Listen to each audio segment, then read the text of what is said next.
नमस्कार आप सभी को। सीबीएसई बोर्ड क्लास 10th और 12th की इस सीरीज में आपका स्वागत है। एफएक्यू की इस सीरीज में आज हमारे पास क्लास 12th के लिए एक नया टॉपिक हम लेकर आ रहे हैं। क्लास 12th के लिए वो है रिलेशंस एंड फंक्शंस।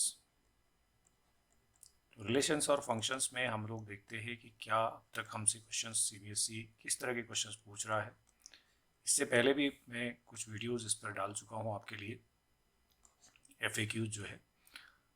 और मेरी पिछली वीडियोस में हमने इंटीग्रेशन को डिस्कस किया था, दो कंटिन्यूस वीडियोस में, डेफिनेट और इनडेफिनेट, और differential equation, 3 dimensional geometry, probability, बहुत सारे टॉपिक्स हम लोग डिस्कस कर चुके हैं। आज का टॉपिक हमारा रिलेशंस एंड फंक्शंस है। यहाँ से भी आपके लिए क्वेश्चन ज़रूर आता है और कई बार ये 5 मार्क्स में भी आता है और अदरवाइज 2 मार्क्स या 3 मार्क्स में तो आता ही है, या फिर केस स्टडी में 4 मार्क्स में। क्योंकि पूरी यूनिट आपकी ये 8 मार्क्स की है, जिसमें से आपको इन्वर्स ट्रिग्नोमेट्रिक फंक्शन से केवल दो ही क्वेश्चन पूछे जाते हैं, तो 1 या 2 मार्क्स का ज़्यादा से ज़्यादा वहाँ से पूछा जाता है। मैक्सिमम 3 मार्क्स का पूछा जा सकता है, बट 4 to 5 मार्क्स जो है वो इसी टॉपिक से आएगा, जो पहला चैप्टर आपका रिलेशंस एंड फंक्शन, जहाँ इक्विवेलेंस रिलेशन और 1-1 ऑन टू फंक्शंस। इस पर हम आज बात करते हैं।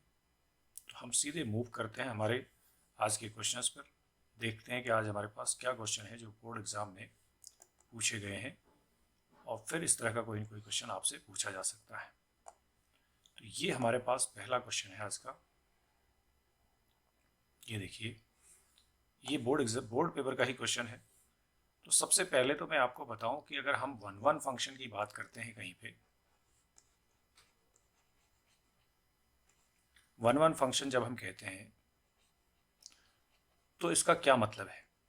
इसका मतलब है कि if fx1 is equal to fx2, this implies x1 is equal to x2। 1-1 का मतलब कुछ ऐसा है कि अगर आपका एक सेट से दूसरे सेट में कुछ इस तरह से कोई फंक्शन आपका है, तो यहाँ पर जो आपके एलिमेंट्स हैं x1, x2, x3, और यहाँ पे जो y1, y2, y3 या y4 जैसे कुछ भी इतने हैं, तो ये कुछ ऐसा है कि ये 1-1 में फिर ये केवल एक का एक ही के साथ में इमेज आपको बनाना है। इस तरह से ये देखिए, अगर दो इमेजेस सेम है हम कह रहे हैं, तो करस्पॉन्डिंग एलिमेंट भी सेम है। ऐसा हमारा ये 1-1 फंक्शन होता है। दूसरा होता है onto function.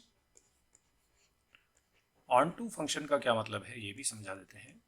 Onto function का मतलब है for every element that is in this another set, जो बी वाला सेट है, इसके हर एलिमेंट के लिए, यानी फॉर एवरी एक्स या एवरी वाई हम बोले, वाई मतलब इसमें जो बी में है, belongs to B, there exist x belongs to a such that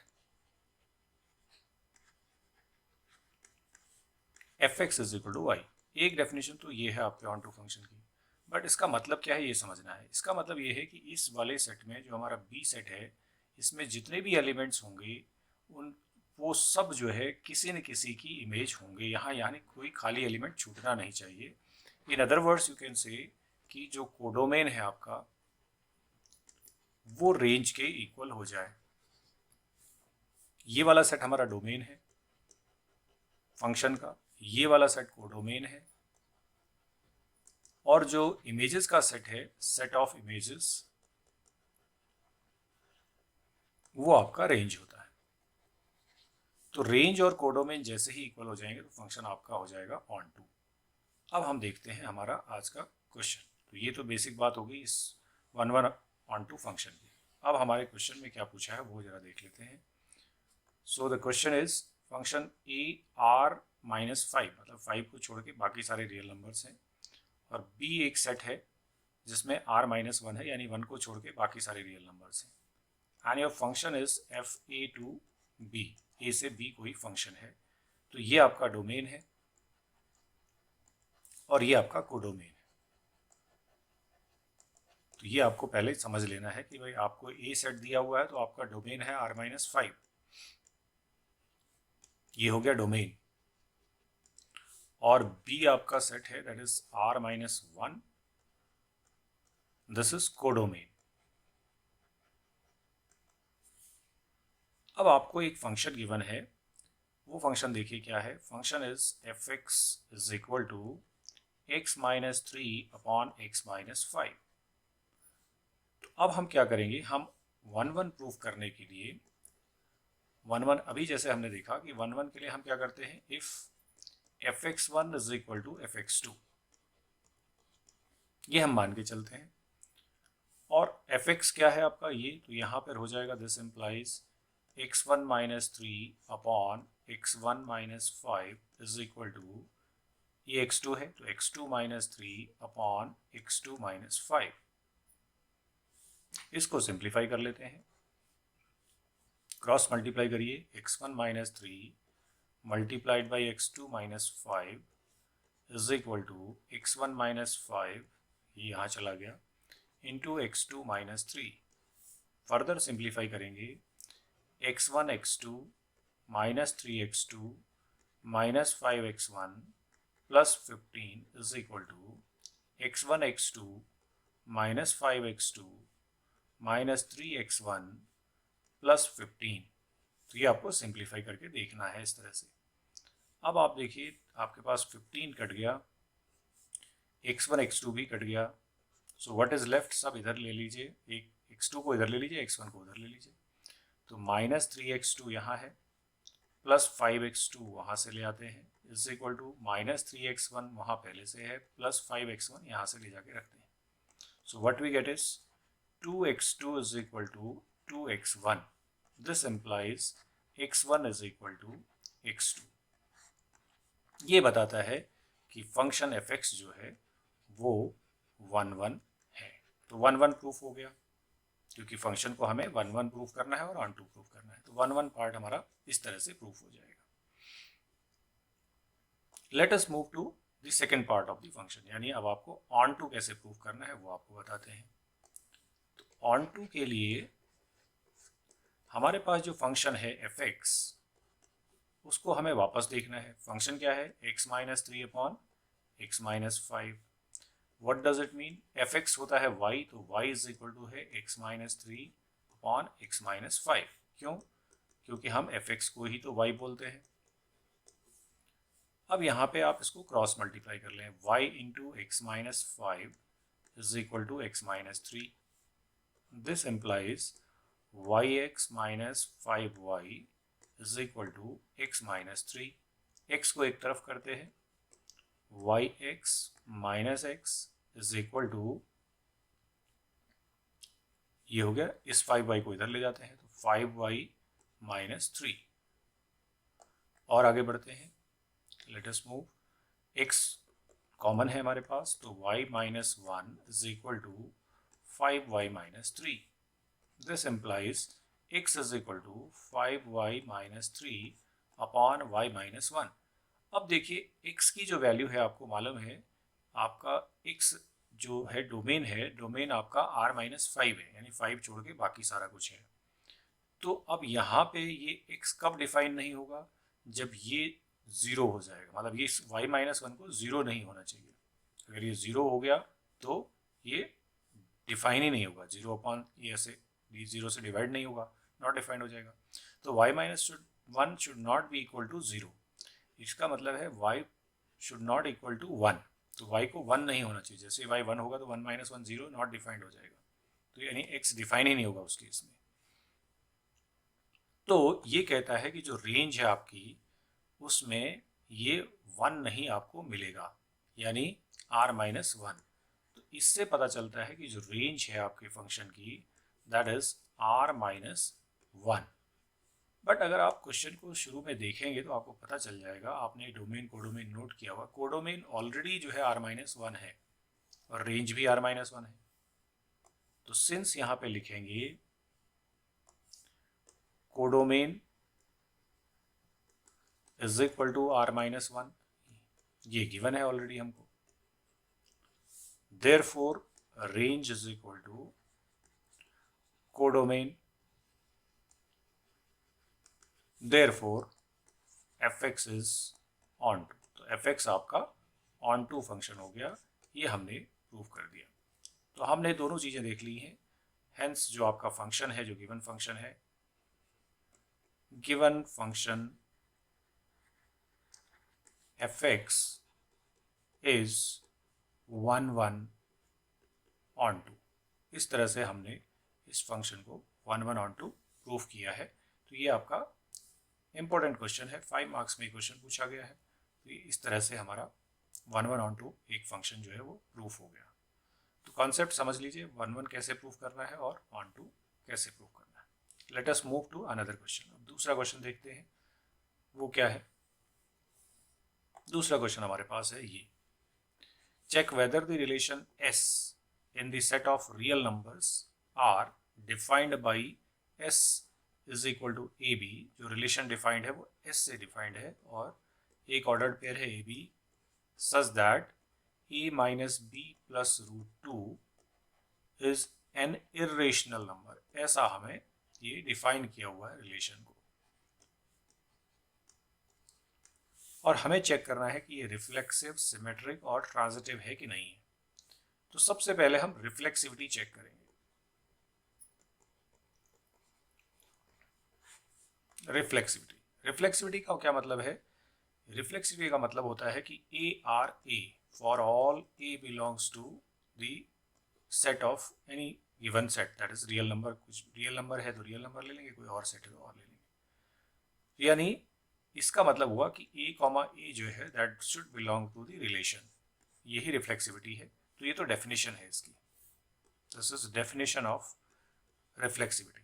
but आपके पास जो रिलेशन है, लेट हम मान लेते हैं कि कोई एलिमेंट A है जो कि S में है, तो फिर हम चेक करते हैं कि अगर हम A देखें तो क्या होगा। A such that A minus A plus root 2, तो A कट जाएगा और ये रूट 2 बच जाएगा। Is a irrational number, is an irrational number, क्योंकि रूट 2 ही बच गया। तो यानी अगर हमारे पास यहाँ पे कोई भी एलिमेंट A जो कि इसमें से हो, रियल नंबर में से, तो उसको अगर हम खुद के साथ रिलेशन देखेंगे तो yes it is reflexive, therefore S is reflexive. ये हम यहाँ पे लिख देते हैं क्योंकि S हमारा रिलेशन है, S जो है रिफ्लेक्सिव हो जाएगा। क्यों? क्योंकि ये आपने देख लिया, आपने अगर सेम नंबर डाला तो वो रूट 2 आ जा रहा है, यानी रेशनल नंबर आ जा रहा है। ओके, ये हमारा रिफ्लेक्सिव है। तो रिलेशन रिफ्लेक्सिव तो है, तो दिख रहा है। Let us move to symmetry. अब सेकंड हम चेक करेंगे सिमेट्री। सिमेट्री की डेफिनेशन क्या है? पहले डेफिनेशन दे देते हैं। डेफिनेशन है, इफ A are B, यानी A is related to B, implies that B are A for all AB belongs to the real number। तो ये तो डेफिनेशन है कि अगर A का B के साथ रिलेशन है तो B का A के साथ भी रिलेशन होना चाहिए। तो यहाँ पे हम देखते हैं, अगर हमारे इस क्वेश्चन में हम देखें तो मान लीजिए हमने यहाँ पे AB belongs to S लिया, दिस implies क्या होगा, A minus B plus root 2 is an irrational number. Irrational number ये है। तो इसका मतलब है कि B, A belongs to S होना चाहिए। इसका मतलब क्या होना चाहिए, B minus A plus root 2 should be an irrational number, तभी ये सिमेट्रिक होगा। अब हम देखते हैं कि क्या ऐसा होगा कि नहीं होगा। Let us take any example. एक एग्जाम्पल लेके देखते हैं। हम ले लेते हैं रूट 2, 1।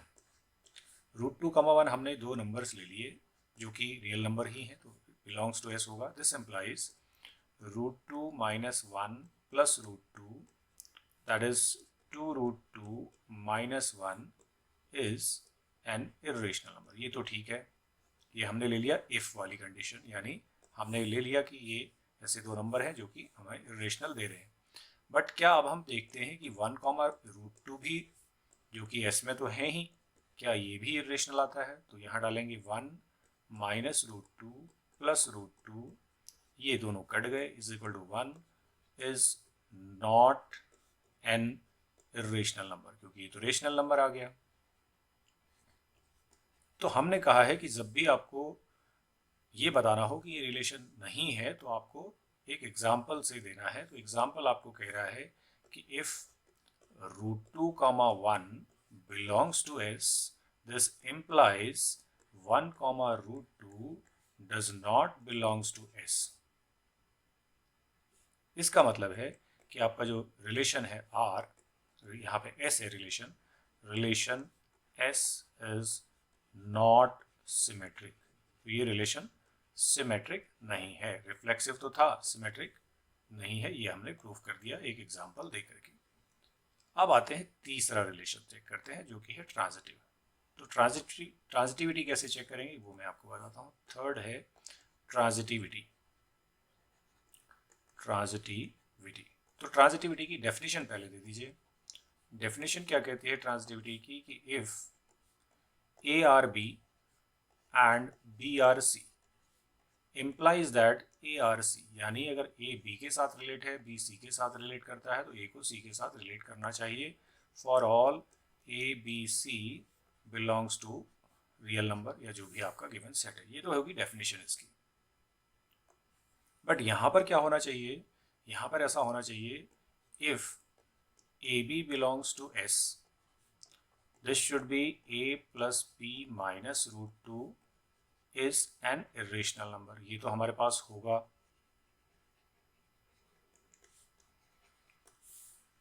एंड एक और होगा, ए बी हमने बिलोंग्स टू एस कर दिया, अब बी सी और ले लेते हैं। B C belongs to S का मतलब होगा B plus C minus √2 is an irrational number. This must implies that AC belongs to S, that means A plus C minus √2 should be an irrational number। ये होना चाहिए। अब क्या है कि नहीं ये चेक करेंगे, वो एग्जाम्पल देखते हैं ऐसा। तो हम मान लीजिए एग्जाम्पल ले लेते हैं, हमने लिया 1, √3। तो सबसे पहले हमने 1 √3 ले लेते हैं। 1 √3 एस में होगा क्योंकि रियल नंबर ही है दोनों। दिस एम्प्लाइज 1 प्लस √3 माइनस √2, ये तो आपका इरेशनल है ही, इरेशनल, ठीक है। ये इफ की पहली कंडीशन हो गई। अब हम ले लेते हैं √3 एंड √2, ये भी एस को बिलोंग करते हैं, यानी एस में ही है, आपके रियल नंबर्स हैं।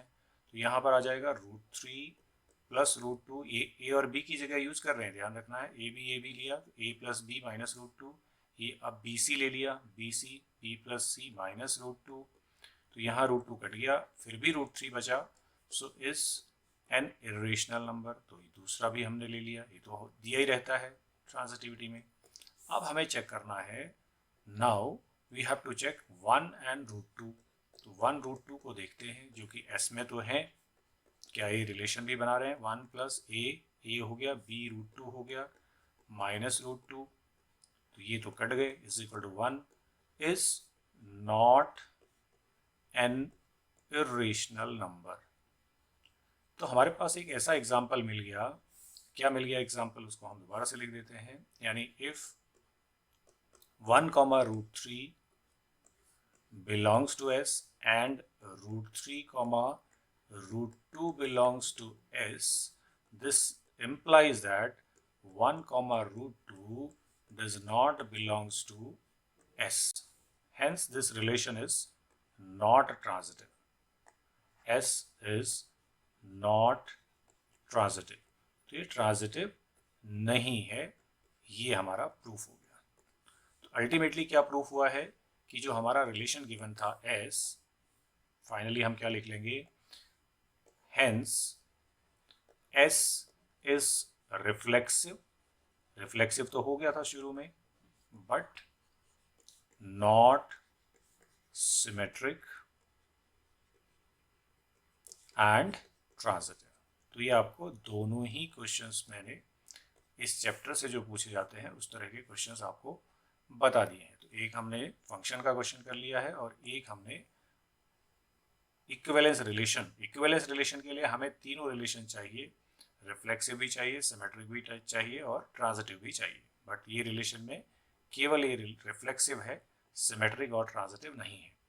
जब भी आपको कोई रिलेशन को ये बताना है कि ये नहीं है, तो आपको कुछ न कुछ वहाँ पे एग्जाम्पल देना पड़ेगा। नहीं के लिए आप जनरल बात नहीं बोल सकते, बट अगर आपको प्रूव करना है कि रिलेशन सिमेट्रिक या रिफ्लेक्सिव या ट्रांजिटिव है, तो फिर आपको जनरल बात बोलनी होगी, एग्जाम्पल से वहाँ पर काम नहीं चलेगा। एग्जाम्पल आप वहीं देंगे जहाँ पर आपको डिसक्वालीफाई करना है, आपको बताना है कि ये रिलेशन नहीं है। ये हमारा आज के हमारे जो क्वेश्चंस थे रिलेशंस एंड फंक्शन टॉपिक से। आई होप ये दोनों ही क्वेश्चन आपको समझ में आए होंगे। तो मिलते हैं नेक्स्ट वीडियो में कुछ नए क्वेश्चंस के साथ में, एक नए टॉपिक के साथ में। तब तक के लिए नमस्कार।